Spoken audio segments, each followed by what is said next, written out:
വീറും വാശിയും കൊണ്ട് ആവേശമായി ആയുധ് പത്തനംതിട്ട ജില്ലയുടെ നേതൃത്വത്തിൽ സംഘടിപ്പിച്ച അഖില കേരള വടംവലി മത്സരത്തിൽ ആയുധ് താനൂർ ടീം ഒന്നാം സ്ഥാനം കരസ്ഥമാക്കി.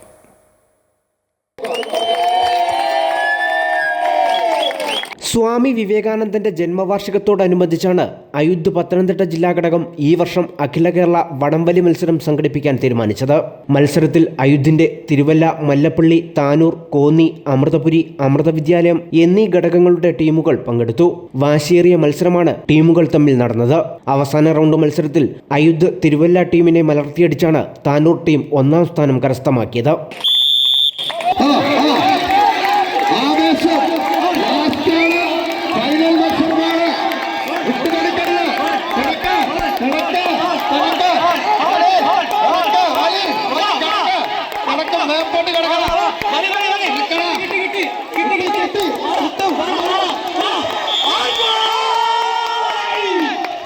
തിരുവല്ല അമൃത വിദ്യാലയത്തിൽ നടന്ന മത്സരത്തിന്റെ ഉദ്ഘാടന ചടങ്ങിൽ ആയുധ് കേരള കോർഡിനേറ്റർ ബ്രഹ്മ വേദവേദ്യായാമൃത ചൈതന്യ, താനൂർ മാതാ അമൃതാനന്ദമയി മഠം മഠാധിപതി അതുല്യാമൃത പ്രാണ, തിരുവല്ല മാതാ അമൃതാനന്ദമയി മഠം മഠാധിപതി സ്വാമിനി ഭവ്യാമൃത പ്രാണ, വാർഡ് മെമ്പർ റീന വിശാൽ, മിനി പ്രസാദ് എന്നിവർ ഭദ്രദീപം കൊളുത്തി.